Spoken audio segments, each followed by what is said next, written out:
Доброе утро, дорогая республика! На календаре 6 июля, суббота. И это «Утро Якутии». В прямом эфире сегодня в ближайший час буду с вами я, Дарья Анкехова. Ну и, конечно, этот день мы запомним надолго, потому что сегодня заключительный день 8-х спортивных игр «Дети Азии». Конечно, сегодня такой будет очень грустный день, возможно. Для спортсменов это, наверное, будет очень радостный день. Но в любом случае, сегодня наш эфир также будет посвящен этому знаковому событию в спортивной жизни нашей республики. Оставайтесь с нами в ближайший час. Все последние новости по спортивной и культурной программе, ну а также интересный гость. Все это будет в течение нашего утреннего эфира. Дорогие друзья, я напоминаю вам о том, что всю подробную информацию о ходе событий последнего дня игр «Дети Азии» вы можете получить на официальном сайте. Также не забудьте приобрести билеты, ведь сегодня у нас будет заключительное закрытие, так сказать, очень яркое шоу. Поэтому, если вдруг вы еще не успели приобрести билетик, обязательно зайдите на сайт. Тем временем в стрелковом комплексе «Олимпиец» прошли состязания по стендовой стрельбе. Стендовый стрелковый спорт – это стрельба из оружия по летящим мишеням, тарелочкам на открытых стрельбищах. Как отметил судья всероссийской категории по стендовой стрельбе Андрей Кушагин, все ребята показали высокий уровень мастерства. Ну а кто же показал лучшие результаты в меткости, реакции и координации, мы узнаем далее. Якутское лето испытывает участников спортивных игр «Дети Азии» по стендовой стрельбе на прочность. Если квалификации проходили в 30-градусную жару, то финалы сопровождались сильным ветром. Несмотря на порывистый ветер, спортсмены показали хорошие результаты. Стрелки соревновались в двух дисциплинах – трап и скид. Про меткость якутских охотников множество легенд. Выстрелить белке в глаз – это у якутов в крови. И на стендовой стрельбе своей меткостью отличились именно они. Ну, тут явно по вчерашнему дню была команда «Саха». Они из 12 медалей в личном зачете заняли 8, завоевали 8 наград. Это уже явное такое преимущество, что команда более готова, чем другие. Стендовая стрельба со стороны выглядит не самым подвижным видом спорта, но на самом деле все наоборот. Стрелку за доли секунды приходится произвести 2 выстрела. За это время надо успеть скинуть 4-килограммовое ружье на плечо, начать с ней движение, погасить отдачу от первого выстрела, перейти ко второй цели и снова выстрелить. Стендовая стрельба требует разностороннего физического развития. Нужна выносливость, чтобы держать соревновательную нагрузку и делать много выстрелов на тренировках. Соревнования – это для меня просто повод выполнить поставленные задачи, побороть свой страх, побороть свои нервы, которые возникают между сериями. То есть это повод быть лучше и стремиться к вершинам. На этих соревнованиях принимает участие 6 команд. Среди них сборная Казахстана. В состав сборной вошли 4 юных стрелка. Поборов акклиматизацию и 4-часовую разницу во времени, спортсмены отстрелялись вполне неплохо. У нас были сборы перед Якутией, 2 недели примерно. Мы усердно тренировались, чтобы сюда приехать. Ну, сегодня настроение, в принципе, нормальное. Вчера было намного лучше, потому что медальку завоевала. Но сегодня тоже работаем, стараемся. Настрой был очень хороший. Я прям ехала, чтобы завоевать медаль. По итогам соревнований по стендовой стрельбе на первое место вышла первая команда республики Саха-Якутия. На втором команда номер 2 хозяев игр. И замыкает тройку лидеров Уральский федеральный округ. Роман Сабинов, Иван Сорокаумов. Пулевая стрельба – наименее травматичный вид спорта. Стрелки – это одни из самых уравновешенных и стрессоустойчивых людей. Стабильная стрельба в десяточку – прежде всего заслуга внимательности, усидчивости, трудолюбия и умения работать спокойно, без волнения. А также это уникальная возможность справляться с неудачами и идти дальше. Пулевая стрельба впервые была включена в программу 5-х игр в далеком 2012 году. Подразделяется она на стрельбу из пистолетов и винтовок. О финальных встречах в этой нелегкой дисциплине расскажут наши коллеги. В последний день соревнований по пулевой стрельбе юноши соревновались в меткости из винтовки. По итогам квалификации в финальную часть прошли 9 лучших спортсменов. Многие ребята, оказавшиеся сегодня на огневом рубеже, не так давно занимаются стрельбой. Но соревнования, учитывая этот факт, становятся только интереснее. И, естественно, финал отличается от квалификации, там другой уже идет настрой, спортсмены нервничают, тренеры нервничают, и тот, кто в квалификации находился на первом месте в списке, может стать и четвертым, как нам показал вчерашний старт на винтовке у девочек. Финальные состязания проходят в 2 этапа. Сначала юноши должны совершить 60 выстрелов, в рамках которых они набирают определенное количество очков. Каждый выстрел показывает их уровень мастерства.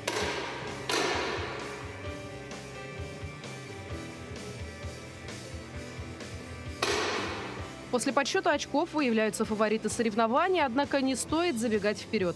Согласно известному выражению полководца Суворова, штык молодец, а вот пуля может и подкачать. Поэтому после первого этапа финальных состязаний ребятам дается немного времени, чтобы настроиться на финал. Что нужно, чтобы достичь победы? Конечно, 99% успеха – это упорный труд. Не будем забывать про поддержку родных, близких, напутственное слово тренера, специальный костюм и, конечно, винтовка. Идем стрелять, Николай. Удачи!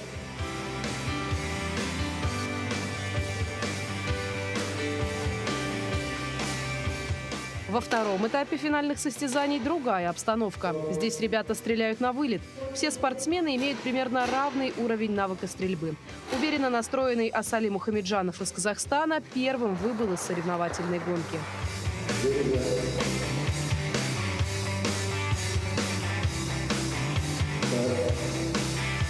Показала хорошие результаты Республика Армения. Поначалу вырвавшийся вперед фаворит соревнований Давид Хачатрян занял в финале 6-е место. Нешуточная борьба сложилась у тройки лидеров – 2 представителей из Якутии и стрелка из Сибирского федерального округа. В итоге победу одержал самый юный участник соревнований – уроженец Алтайского края Иван Кормышев. Для него это первая серьезная победа, которую он посвятил своему тренеру. Юноша настроен серьезно, он продолжит свою спортивную карьеру.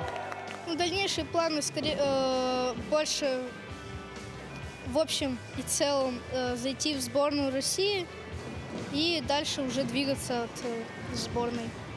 В отличие от многих других видов спорта, в пулевой стрельбе спортсмену приходится в первую очередь проводить поединок с самим собой. Поэтому наиболее успешных стрелков отличает высокое самообладание и выдержка, что и показали финальные соревнования. Надежда Саханская, Степан Атастыров. Отличная новость. Кристина Дрозд и Владимир Ким из Якутии завоевали золото в финальных схватках по стрельбе из лука среди смешанных команд. Это была очень эмоциональная победа со счетом 6-2. Юные стрелки смогли обыграть сборную Сибирского федерального округа. Не помешал им ни сильный ветер, ни волнение. Во многих случаях лучникам с погодой не везет. Как говорится, то дождь, то снег и ветер. Сегодня порывы ветра достигали до 15 метров в секунду. Так что спортсмены боролись не только друг с другом, но и с тяжелыми погодными условиями. Ветер бушевал и сметал все на своем пути. Оборудование, ограждение, конструкции. Зато на трибунах царила особенная атмосфера. Первыми на огневой рубеж вышли личники. Финальная встреча среди юношей выдалась весьма драматичной. Судьбу медали решили миллиметры. Мог выиграть каждый, но госпожа Фортуна была на стороне мастера спорта России Максима Малафеева из Свердловской области. Откуда родом участник 3 олимпиад, призер игр Ксения Перова. В итоге у уральцев 2 золотые медали в личных спаррингах и бронза в миксте. У меня была пустая голова, честно. Я смотрел только на флажки и на время, пережидая вот такие же сильные порывы. Якутским спортсменам не удалось выйти в финальную часть в личном зачете. Но в миксте сошлись 2 лидера республики – Владимир Ким и Кристина Дрозд. И это 8.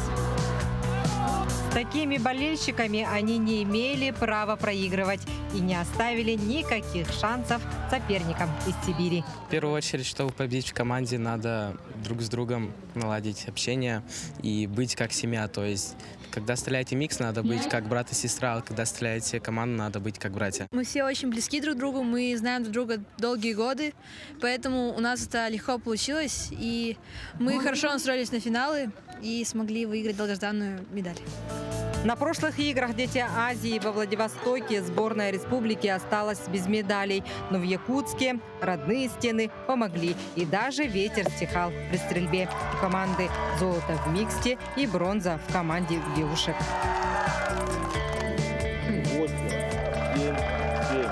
Выступление всей команды в командах поделяется обычно, да, но то, что у нас в миксе есть золото, это уже радует, конечно. Да, у нас сборы вообще прошлого года начались с Алдана, с Горного, а потом мы нынче ездили в апреле в Кыргызстан, Казахстан. И вот последние финальные сборы у нас прошли в Ишиме. Сборная ДФО прошла боевое крещение. Таким составом они выступили впервые. Команда сформировалась в апреле после отборочных соревнований. Юноши выложились на все 100 и домой увезут золотые медали. Сегодня победил тот, кто больше подготовлен к суровым условиям и кто больше удачливый. Прекрасное соревнование, организация на высшем уровне, все очень красиво, мне нравится. На этом стрельба из лука завершается. На следующих стартах на стадионе «Юность» приедут другие дети, а итог 8 игр уже история. Может быть, мы еще услышим эти имена на мировых аренах. Как показала практика, таких случаев много. Ведь «Дети Азии» – начало будущих побед. Юргена Егорова, Вадим Барашков, Стас Потапов. Ну а мы готовы передать слово нашим коллегам из новостного отдела, который расскажет о том, что же произошло на территории нашей республики и за ее пределами.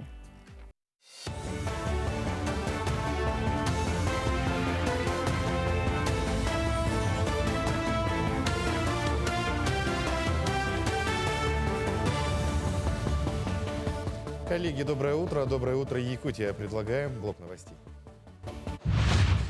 Школьники из многодетных семей будут ездить на автобусах бесплатно. С 1 сентября до конца мая в Якутии вводится бесплатный проезд в общественном транспорте для всех школьников из многодетных семей. Порядок предоставления меры поддержки утвердили в Министерстве транспорта и дорожного хозяйства республики. Для школьников подготовят персональные транспортные карты с возможностью использования карты жителей Якутии. Бесплатный проезд предоставляется на первые 96 поездок в месяц. Гибкость, грация и артистичность – это главное в художественной гимнастике. Посол игр «Дети Азии», олимпийская чемпионка Маргарита Мамун провела эксклюзивный практический семинар для гимнасток в возрасте от 6 до 13 лет. На интенсиве девочки получили опыт и новые навыки. На тренировке разобрали прыжки, перекаты и броски с мячом, работу с обручами и другие художественные элементы. Затем проведена фото- и автограф-сессия. В тренинге приняли участие 60 девочек из спортивных клубов, которые предварительно прошли кастинг. Некоторые из них являются участницами 8-х игр «Дети Азии». Это очень здорово для детей, для юного поколения набираться опыта, ошибаться где-то, пробовать свои силы, способности и уже выступать на соревнованиях такого уровня. Мне кажется, это здорово набираться опыта, и уже, может быть, дай бог, мы увидим каких-то звездочек уже на взрослых соревнованиях. Может быть, кто-то из них станет в дальнейшем чемпионом и будет вспоминать эти игры «Дети Азии». Завершилась научно-практическая конференция от международных спортивных игр «Дети Азии» к университетскому спорту. Основными направлениями стало развитие детско-юношеского спорта, введение спортивного образа жизни в массы, а также развитие национальных видов спорта. На пленарной сессии в очном и онлайн-формате приняли участие порядка 110 человек. Это 14 вузов России и Якутии, высшие и средние профессиональные учебные заведения из 7 стран Азии и Восточной Европы. Большую подготовительную работу провели педагоги Чурапчинского института физкультуры и спорта. Массовый спорт по указу президента мы должны развивать до 70% регулярно заниматься физической культурой и спортом. И сегодня, конечно, мы примем резолюцию, и это даст определенный толчок о развитии физической культуры спорта. А мы продолжаем знакомить вас со спортсменами из разных стран. Сегодня у нас в гостях участницы 8-х спортивных игр «Дети Азии» по художественной гимнастике. Это Жасмина Нурматова и Амина Джураева. Доброе утро, девочки. Доброе утро. Даже в один голос, да? Вот она дисциплина во всем, да? Девочки, вы уже выступили, показали свои результаты. Рассказывайте о своих впечатлениях. Я впервые участвовала на соревнованиях такого масштаба, и это для меня бесценный опыт. Я безумно рада, что мне удостоилась честь выступать на таких соревнованиях, как 8-е игры «Дети Азии». Умничка. А какой у тебя результат? Ну, я постаралась, не все удалось, но всегда есть над чем работать. Хорошо. А у Амины? Мне очень понравились эти игры «Дети Азии». Я тоже выступала впервые на таких масштабных соревнованиях. Очень сильно все понравилось. Спасибо большое организаторам. Выступила, по моему мнению, хорошо, но есть над чем работать. И мы не расслабляемся. Вы не расслабляетесь. Девочки, сколько лет вы занимаетесь художественной гимнастикой? Я занимаюсь уже художественной гимнастикой 9 лет. 9 лет? Практически когда ходить начала уже, да, видимо? Так, а ты? Я занимаюсь художественной гимнастикой 5 лет. 5 лет. Девочки, а вот насколько вообще развит у вас этот вид спорта? Много ли девочек и мальчиков занимаются? Мальчиков у нас нету. Художественная гимнастика только для девочек. Но очень много и как бы стараются подтягиваться и увлекаться этим видом спорта. То есть девочек очень много ходит, да, у вас на секции, у вас развито это, в основном много маленьких девочек. Маленьких, да? Ну, действительно, потому что в этот спорт нужно приходить как можно раньше, да? Да. Хорошо. А на этих соревнованиях для вас что было самым сложным? Перебороть свой страх и выйти не переживая, а в удовольствие. У тебя то же самое? Да, самое главное перед выходом — это собраться, и поддержка тренера нам всегда помогает. Тренер нам всегда говорит не переживать, а сделать в удовольствие. В удовольствие. Да. Очень у вас лояльный тренер, добрый, да, такой. То есть не надо сильно особо стараться, старайтесь, но получайте самое главное удовольствие. Это очень хорошее такое, хорошее напутствие. Ну, давайте поговорим о дружбе, да. Все-таки спорт есть спорт, это, конечно, конкуренция, но, наверное, вы сумели пообщаться с другими девочками. Да, я познакомилась с девочкой Николь Ремарчин-Диас и ее тренером Лейсан Савицкой из Москвы, а также с Асель Араповой и ее тренером Натальей Белугиной из Киргизстана. У тебя с кем довелось пообщаться? У меня также. Тоже, да? Ну, мы почти со всеми познакомились. Девочки очень добрые вообще, все добрые. Вот. Подружились даже очень хорошо, быстро. Все такие улыбчивые были. Девочки, а как вам организация вообще игр, да, вот проживаете, в каких условиях, да, что успели посмотреть из культурной программы? Все на высшем уровне. Мы успели побыть в царстве вечной мерзлоты. Понравилось? Да, очень. Усадьбе Атласовых и музей Мамонта посетили. Здорово. И больше всего что понравилось? О чем расскажете вот по приезду всем своим подружкам? Ну, мне очень сильно понравилось царство вечной мерзлоты. Мне все здесь понравилось. Очень сильно понравилось царство вечной мерзлоты, усадьба Атласовых и музей Мамонта. А вы вообще слышали про такое вообще, что такое вечная мерзлота и как она могла выглядеть? Проходили на уроках это? Представляли, что вот под землей может быть все время холодно так? Да. Знали, а теперь воочию увидели, да?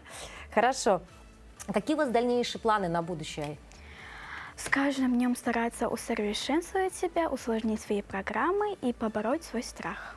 Да, побороть свой страх — это самое главное. Ну а олимпийскими-то чемпионками хотим стать? Конечно. Это мечта каждого спортсмена. Да.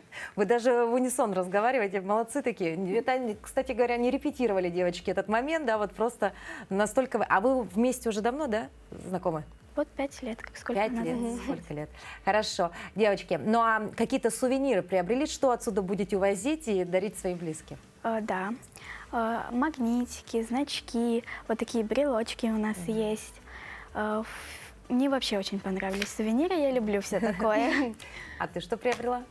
Тоже так? Значки, сувениры всякие и брелочки. Брелочки. Очень много. А как ваши близкие наблюдали за вашими выступлениями, да? Вы звонили им постоянно, либо они смотрели онлайн? Как это все происходило? Смотрели онлайн. Трансляцию. Ну, конечно, всегда для родителей, чтобы ты не сделал, ты самый лучший, и старались как можно больше поддерживать.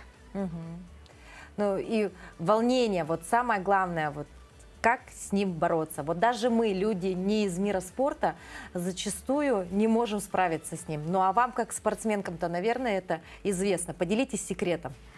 Ну, если все отработать и быть уверенной в себе, то волнения меньше. А когда знаешь, что что-то не получается, уже начинаешь переживать раньше времени об этом. И еще обычно гимнастки перед выходом делают вдох-выдох.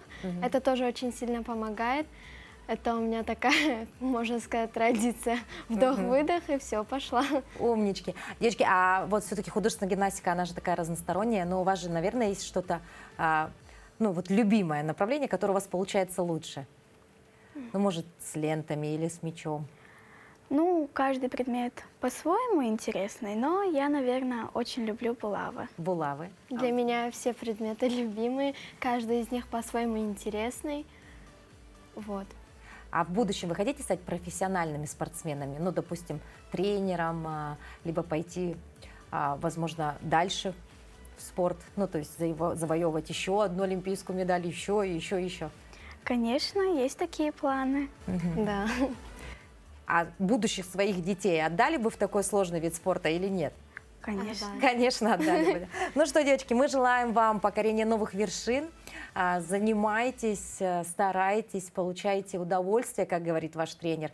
Ну и самое главное, достигайте вершины своих Олимпов. Спасибо большое. Борьба-кураж популярна у многих народов Азии, известна под разными названиями. Кто-то называет эту борьбу кураж, кюреш, либо гюреш. Для многих тюркских народов это традиционный вид борьбы. Первый в истории международный чемпионат прошел в далеком 1999 году в Ташкенте. Именно с этого момента борьба-кураж стала популярной во всем мире. И на 8-х играх Дети Азии спортсмены показали профессиональные навыки в этом нелегком виде единоборств. Кураж – это узбекский национальный вид борьбы. Бороться можно только в стойке и разрешены исключительно броски и подсечки. Применение любых ударных, болевых, удушающих приемов, а также захваток ниже пояса в кураже запрещено. Все это делает борьбу простым, понятным, зрелищным и безопасным видом спорта. Борьба-кураж впервые была включена в программу 6-х игр в 2016 году.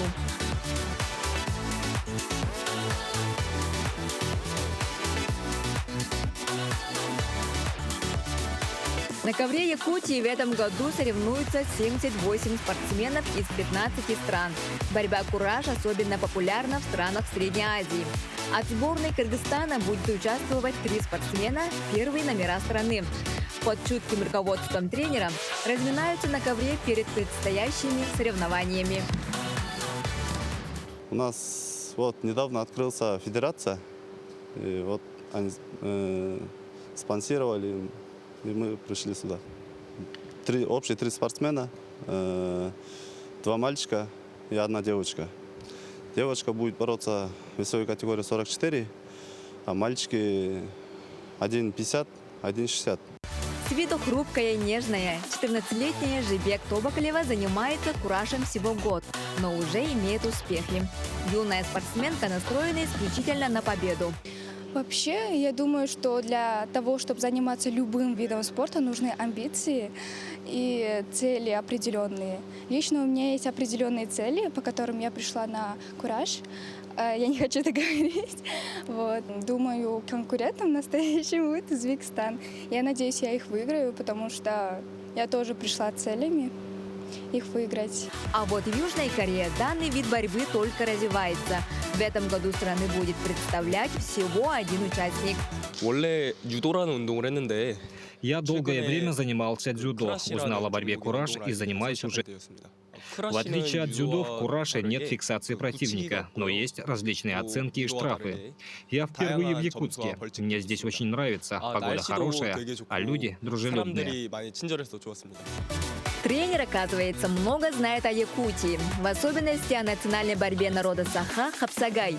Сам владеет такими видами борьбы, как карате, дзюдо и самбо. Я знал, что в Якутске проводятся игры «Дети Азии». В этом году я очень рад, что появилась возможность принять в нем участие в качестве тренера. О Якутии я наслышан уже давно. Я интересовался историей, учил, читал много, и в особенности о национальной борьбе Хапсагай. У меня был большой интерес к вашему региону. Я считаю, что в борьбе кураж страны СНГ действительно сильные. Будет нелегко с ними бороться, но мы сделаем все возможное. Кураж в переводе с узбекского означает «справедливо достичь цели». В скором времени и мы узнаем, кто достигнет своей цели в борьбе «Кураж». Дарья Барашкова, Вадим Барашков. Мини-футбол – это молодой вид спорта, появившийся только в начале прошлого века. Цель игры такая же, как и в классическом футболе – забить больше голов, чем, соответственно, твой противник. Но в отличие от своего большого брата, мини-футбол имеет несколько иные правила, которые касаются состава команд, размера поля и ворот, а также тактики игры. На днях за звание чемпионов боролись лучшие из лучших футболистов. Как и ожидалось, болельщики получили массу эмоций, ну а спортсмены завоевали заслуженные медали.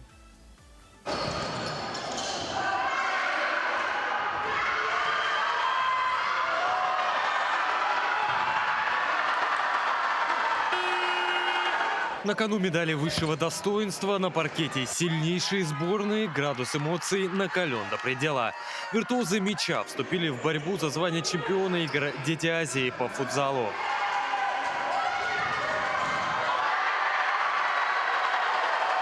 В матче за третье место сыграли команды Узбекистана и Дальневосточного федерального округа. Первыми счет открыли дальневосточники, оформив сразу несколько голов результативными передачами. Уверенный темп игры сохранился до конца второго тайма, и как результат счет 5-1 в пользу команды ДФО и бронза игр «Дети Азии».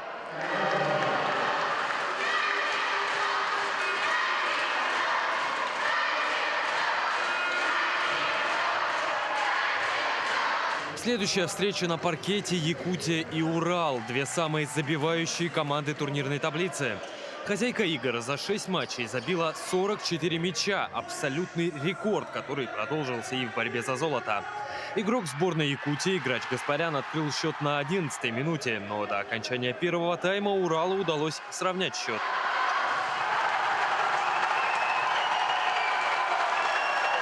На трибунах тоже накал страстей, и неудивительно, это второй раз за историю игр, когда команды Якутии и Урала оспаривают золото. Предыдущая подобная встреча состоялась на играх 22-го года во Владивостоке. С первых минут второго тайма якутяне показывали динамичную игру, открыв счет на 4-й минуте. Но атаки уральцев были продуманнее. Как результат, счет 3-2 и звание двукратного чемпиона игр «Дети Азии» по футзалу у команды Уральского федерального округа. Самый последний момент, он был самый сложный, потому что, я уже думал, что все, а там оставалось 2 секунды, и надо было уверенно как-то сыграть на выходе, чтобы точно уже все было спокойно. Позади 8 игровых дней и 23 матча, наполненных радостью выигрышей и слезами поражений. Футзалисты едины во мнении. Останавливаться в этом виде спорта нельзя ни на минуту, ведь только так можно достичь новых больших побед. Петр Васильев, Ренат Нахиев. Брейкинг – это искусство и спорт. Все, что делают спортсмены – это полная импровизация. У каждого танцора, помимо общих элементов, есть свои оригинальные фишки, комбинации, которые делает именно он. В каком порядке танцор это все расположит, зависит от музыки, которая ему попадается случайно. Танцоры из Новосибирска, представляющие Сибирский федеральный округ, выиграли золото в командном соревновании по брейкингу. В финале спортсмены встретились с московской командой. Брейкинг – это не только спорт, но и творчество. Чего только не делают участники самого молодого олимпийского вида спорта. Это и стойки, и вращения, как самые настоящие гимнасты. И при всем этом нужно чувствовать ритм и попадать в бит. А поскольку Поскольку музыкальные треки здесь ставит диджей, соперникам нужно слушать и моментально адаптироваться. Это, наверное, главное, на что смотрят судьи. Насколько танцор может приспособить свой арсенал движений к музыке и настроению, которое она создает. И, как правило, это самые захватывающие мгновения. Кайфую от музыки, то есть кто-то танцует как робот, но мне больше нравится слушать музыку, кайфовать и в этот момент прокручивать движения, которые мы будем делать. Мы получаем удовольствие и тем самым вот выигрываем. В отличие от других видов спорта, где судьи выставляют оценки, брейкеры определяют лучших в формате баттлов 1 на 1 или 2 на 2. Судьи в брейкинге, что интересно, всегда нечетное количество. Ставят они не баллы, а перемещают бегунок на экране специального устройства в сторону того участника, которого сочли лучшим.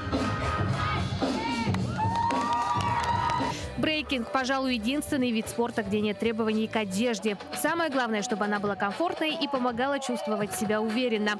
Уверенность участникам придает еще и то, что брейкинг не только спорт, но и стиль их жизни и любимое хобби. Спортивный брейк, уличный брейк – это как бы все одно и то же, все одни и те же люди. Как бы он отличаться не может. Здесь просто другая площадка. На улице можно танцевать на куске линолеума, а здесь у нас есть сцена, есть классный танцпол, есть диджей, как бы есть ведущий. Ну, разница только в этом, а так, только по организационным вопросам. Но все же есть в спортивном брейкинге критерии судейства. Физические качества, оригинальность и музыкальность. Плюс к этому важно уметь показать лучшую версию себя. Если судить по этим параметрам и выставлять оценки, то, соответственно, картина довольно-таки ясная. Вот и все. Поэтому каждый, говорю, находит в брейке, видимо, что-то свое. Такое часто бывает, и это не первая история и не последняя. Поэтому творчество судить в целом всегда объективно, всегда сложно, и у каждого своя картина этого мира и этого танца. Лично я думаю, то, что мы взяли раунд, но судьи решили сегодня по-другому. Нам сегодня просто не повезло, мне кажется, в этом плане.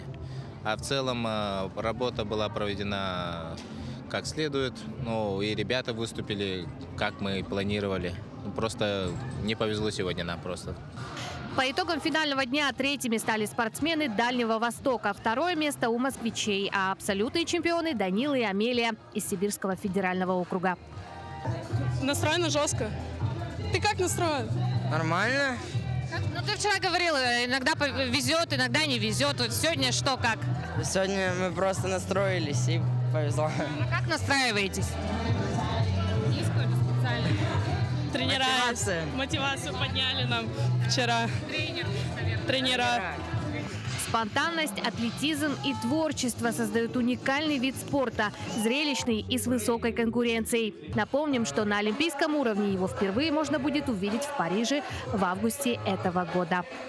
Катерина Винокурова, Георгий Григорьев. Бокс для детей – это прекрасная возможность понять себя, свое тело и приобщиться к культуре спорта. В спорткомплексе «Даксун» состоялись первые финальные бои по боксу. Спортсмены отличились силой характера, уравновешенностью, целеустремленностью и своей ловкостью. Кому из них удалось показать свои физические данные, а кому получилось побороть свои страхи, узнаем у наших коллег. Да, нелегкая задача предстоит боковым судьям, да? В этом бою Алиса Капустина с Урала победила спортсменку из Узбекистана Фарзуну Рузиеву. Сложно поверить, но эта девушка могла бы стать художником. Но сейчас вместо кисти для рисования у нее на руках боксерские перчатки. По иронии судьбы, в бокс чемпионка пришла, чтобы скинуть лишние килограммы. Я очень хотела похудеть. И у меня стоял выбор перед художественной школой и боксом. Но худеть хотелось сильно, и вот сюда пришла, похудела, и пошла как-то дальше, все это заинтересовало, и теперь я здесь. Да, рефери дает последние наставления, слушать его команды. На ринг вышли юноши весовой категории 54 килограмма. Бой выиграл боксер синего угла Ибрахим Шакиржонов из Узбекистана. Это 43-я победа юного боксера из 45 боев. Сложнее всего были поединки на чемпионате Республики Узбекистана, так как у нас тоже опытные боксеры есть. И отобраться на этот чемпионат было очень сложно. Из 500 человек забрали 13 человек. Сборная Узбекистана на этих играх фавориты по боксу. Тайное оружие узбекских спортсменов – тренер из Кубы. Кубинская школа бокса, пожалуй, одна из самых известных в мире. Старший тренер сборной, помимо юношей, готовит спортсменов к Олимпийским играм. Очень доволен, потому что они очень хорошо боксируют. У нас 12 боксеров мужские и 10 попали уже в финале. А девушка 5 и 4 в финале. Это очень хорошо. Конечно, доволен. В финале встретились спортсмены, за плечами которых континентальные турниры. Это победители и призеры различных соревнований. Как вы видите, каждые поединки не уступают по накалу мировым первенствам. Основные соперники Узбекистана – боксеры из Казахстана. У них по итогам первого финального дня 6 медалей, одну из которых команде принес Тимур Тайбеков, который одержал победу в весе 75 килограмм.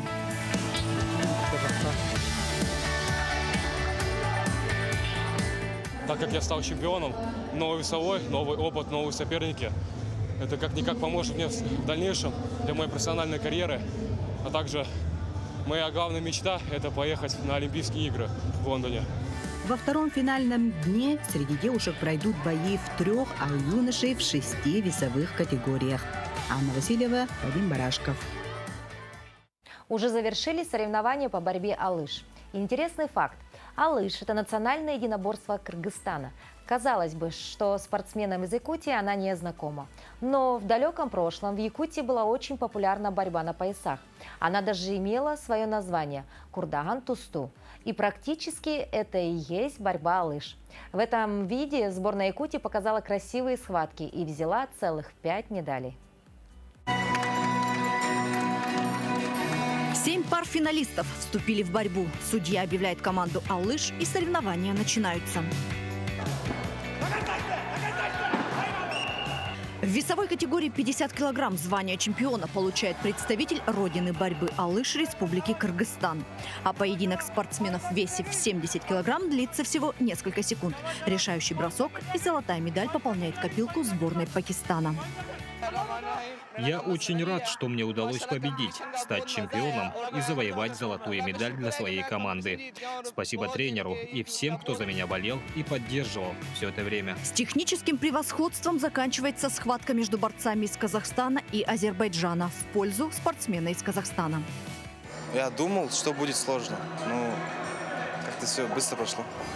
В женской весовой категории в 45 килограмм с чистым преимуществом побеждает Александра Филиппова. Соперницы не смогли взять ни одного балла. Стоит отметить, что борьбой алыш девушка занимается 2 недели. Очень упорно, я старалась тренироваться как лучше. И у меня все получилось, я очень рада. Борьба проходит только в положении стоя. На протяжении всей схватки нельзя отпускать пояса. Отпустишь руки – получаешь предупреждение. Древние кочевники постоянно соревновались в силе и ловкости. Все кочевники тогда носили пояса. И соперники могли победить только ухватившись за этот пояс. Главная цель – повалить и тем самым победить своего соперника. Кыргызский вид борьбы на поясах впервые представлен на играх «Дети Азии». Больше всех наград в этом виде спорта завоевали представители Казахстана. Была представлена сильная конкуренция от команд Кыргызстана, Монголии, Азербайджана и Республики Саха-Якутия. Ирина Жданова, Радомир Сергеев.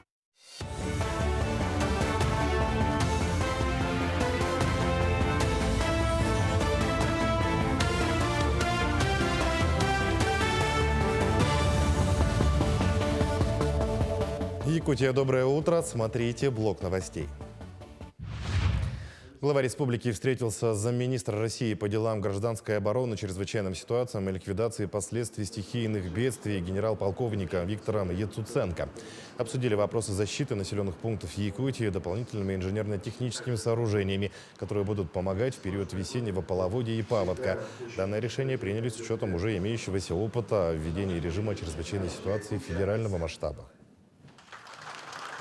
с Виктором Николаевичем особо посмотрели и работу беспилотной авиации МЧС по выявлению термических точек и поддержку авиации в тушении пожаров, которые вот сейчас у нас есть, и там, где возникает угроза населенным пунктам.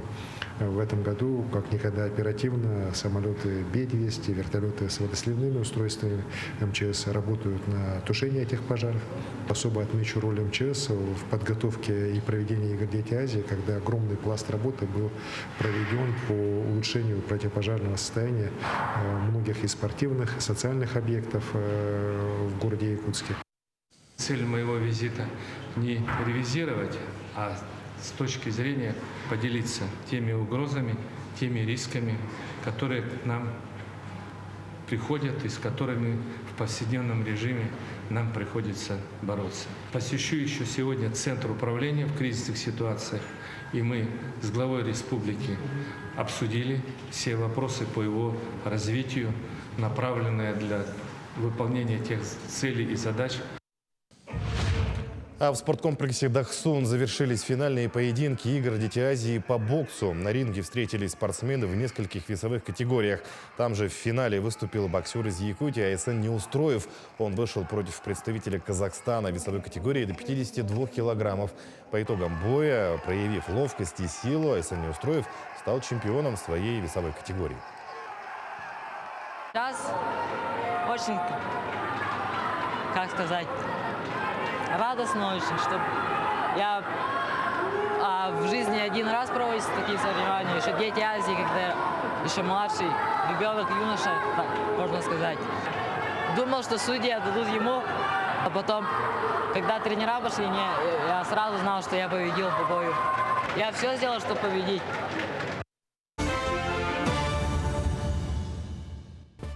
И мы продолжаем наш утренний эфир. Стали известны победители шахматного турнира игр «Дети Азии». На сегодняшний день шахматы публично признают видом спорта больше, чем в 100 странах мира. Игры проводились в формате личного турнира по швейцарской системе в 9 туров отдельно среди юношей и девушек. Победители определили по наибольшему числу набранных очков. Оказывается, не только счастье любит тишину, но и шахматы. В этой битве умов даже маленький посторонний шорох может стоить игроку победы. Настал финальный день. В зале стоит напряженная тишина. Нельзя громко разговаривать, воспользоваться телефоном. Даже кажется, как будто слышно, как думают шахматисты. Самый юный шахматистке всего 10 лет. Десятилетняя палестинка Седер Ранда в некоторых раундах хорошо себя показала, но более опытные соперники не дали ей шансов на победу. Всего за медали соревновались юноши и девушки из 7 стран. По мнению экспертов, турнир получился напряженным и представительным. Турнир мне очень понравился. Встретилась с сильными соперницами. Конечно, не все удалось, можно было выступить лучше. Уезжаю без медалей, но эти игры стали для меня прекрасным опытом. В Якутии мне понравилось. Культура народа Саха чем-то похожа на монгольскую. 19 юношей, 15 девушек вели, скажем так, ожесточенные бои на черно-белых клетках. Каждый день с 10 часов. Не было такого, что, так сказать, за тур до финиша, за 2 до финиша, как часто бывает. Это говорит о том, что состав достаточно плотный, и борьба была непредсказуема. Вот вчера, допустим, в 8-м туре на фоне бесспорного лидерства 2 девушки, имеющие по 6,5 из 7, дружно проиграли. Соответственно, борьба обострилась. Игры проводились в формате личного турнира по швейцарской системе в 9 кругов. Среди юношей одержал победу Алан Петухов из Казахстана, а лучшей среди девушек стала Диана Хафизова из Москвы. После сложных умственных баталий на яркие эмоции после победы сил у ребят уже не осталось. Я не ожидал, конечно, что я займу первое место, но по воле судьбы так получилось последнюю партию выиграть как-то. Последний тур был самый напряженный, самый трудный, потому что очень много надо было считать в конце, но в итоге удалось. Уверена, игры «Дети Азии» для многих шахматистов стали хорошей практикой и ступенью к еще большим победам. Дая Барашкова, Станислав Потапов, Радомир Сергеев. Для многих участников 8-х спортивных игр «Дети Азии» состязания уже позади. Установлены новые рекорды, покорены вершины Олимпа. У ребят появилось много свободного времени, и они с удовольствием посещают культурные объекты и достопримечательности Якутска. Безусловно, транспортное обеспечение участников и гостей игр организовано на высшем уровне. Медали завоеваны, спортивные состязания позади, до закрытия совсем немного. Самое время ознакомиться с культурой страны хозяйки игр «Дети Азии». Сборные отправляются на экскурсии по главным достопримечательностям столицы.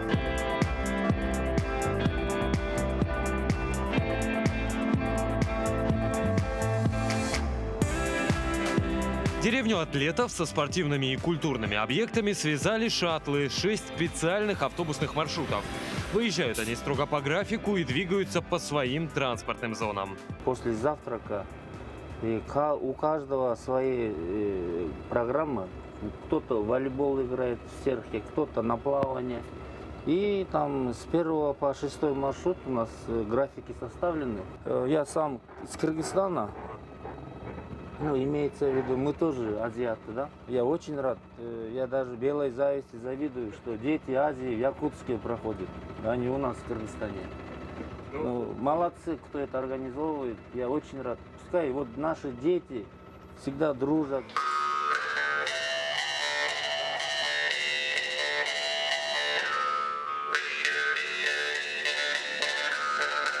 Казахская сборная первым делом познакомилась с уникальным музеем, не имеющим аналогов в мире, музеем Хамуса.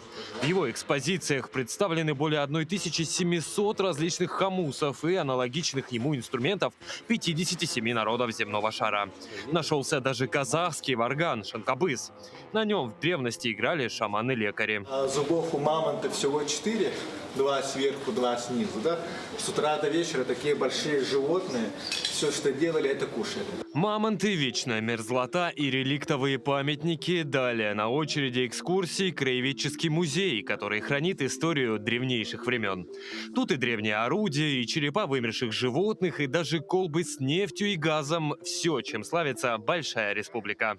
Классно, очень интересно то, что мамонты, раньше люди охотились, хотя они весят там несколько тысяч тонн, как этот человек осилил. Мне нравится, спасибо. Стоит отметить, что в культурной программе не только музеи и концерты, всего это порядка 50 мероприятий различного формата и направленности. Организаторы постарались, чтобы все они были интересны как детям, так и взрослым. Петр Васильев, Радомир Сергеев. Тем временем спортсмены из Таиланда недавно побывали в самом необычном месте на планете. Именно так и никак иначе они назвали царство вечной мерзлоты. Еще бы, ребята впервые в жизни соприкоснулись с волшебным. Они увидели снег. Для того, чтобы удивить делегацию из экзотического для нас королевства Таиланд, мы должны в свою очередь показать что-то не менее экстраординарное. Вот, например, ледяная пещера, где расположилось царство вечной мерзлоты. Таким образом, ребята из Якутии везут не только честно заработанные награды, но еще и яркие, незабываемые впечатления. Трескучие морозы, ледяная корка, туман и даже возможность прокатиться с горки. Все это знакомо тем, кто хотя бы раз встречался с зимой. Но как бы тем, кто живет в вечном лете. Для участников международных спортивных соревнований подготовлена и культурная программа, где ребята могут поближе познакомиться с загадочной для них Якутией.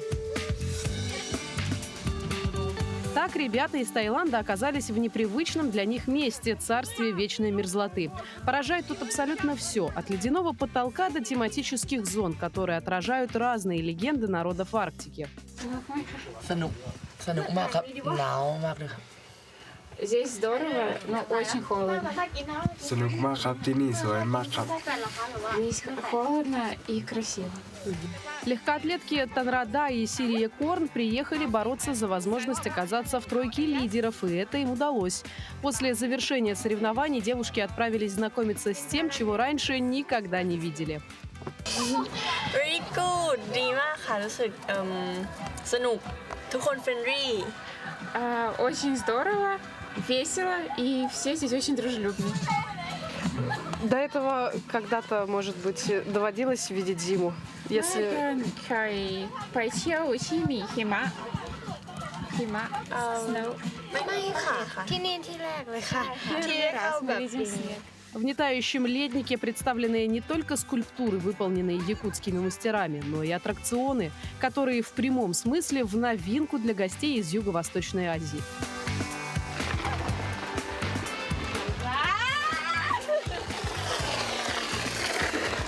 Для тех, у кого круглый год светит солнце, а среднегодовая температура составляет около плюс 30 градусов по Цельсию, оказаться в таком месте просто необходимо. Вне всяких сомнений, экскурсия в буквально ледяную пещеру – визитная карточка нашего региона. Впрочем, тайские гости уже в свою очередь приглашают к себе на родину и рекомендуют посетить парочку мест. ประเทศไทยมีทั้งน้ำตกทะเลภูเขา В Таиланде есть и водопады, и море, и горы. ใช่แล้วก็สถานที่ท่องเที่ยวมีหลายแบบทั้งอาหารก็อร่อย И поэтому большой выбор мест, куда можно съездить. Очень сразу хочу отметить тайскую еду, обязательно ее нужно попробовать. ก็แนะนำก็จะมีภูเก็ตกระบี่ทางภาคใต้แล้วก็ถ้าเกิดทางภาคกลางก็จะเป็นชลบุรีจันทร์ระยอง ทะเล ก็จะมีศิลปะวัฒนธรรมทางภาคต่างๆ Также есть и культурное наследие, места культурного наследия, не только природного. Путешествие в арктическую вселенную, которое стартовало 26 июня, сегодня для иностранных гостей предстало в своем живом воплощении. Так что впереди у Якутии и Таиланда не только спортивные, но и туристические перспективы. Надежда Саханская, Виктор Олесов. Дорогие наши телезрители, мы напоминаем вам о том, что сегодня в 11 утра вы можете посетить детскую развлекательную программу, которая пройдет на Комсомольской площади. Ну и, конечно, главным событием этого дня станет церемония закрытия 8-х игр «Дети Азии» на стадионе Туймада. Начало в 19:00. Напоминаем, что обещают организаторы нам что-то необычное. И действительно, к этому мероприятию они готовились очень тщательно. Поэтому, я думаю, каждый просто обязан побывать на этом спортивном мероприятии, просто чтобы потом вспомнить это спустя много-много лет. Ну и еще напоминаем, что в принципе сегодня можно еще успеть посидеть на трибунах и поболеть за команды по волейболу в 9 утра в спортивном комплексе «Стерх». И обязательно посетите последние спортивные состязания 8-х игр «Дети Азии». Ну что, дорогие друзья, вот таким был наш утренний эфир этой субботы. Действительно, мы рады тому, что «Дети Азии» прошли на высоком уровне. Мы были очень рады анонсировать каждый день все мероприятия, которые проходили у нас на территории республики. Мы видели потрясающих гостей в нашей студии. Ну и, конечно, мы с гордостью можем сказать, что 8-е игры «Дети Азии» прошли на ура. И мы не прощаемся, мы говорим всем спортсменам до новых встреч. Ну а мы с вами увидимся уже в понедельник в 7:00 на телеканале Якутия-24. Доброго всем утра!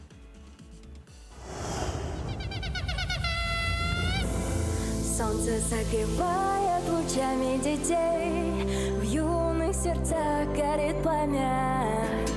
Руки к небесам в этот радостный день, с гордостью мы поднимаем.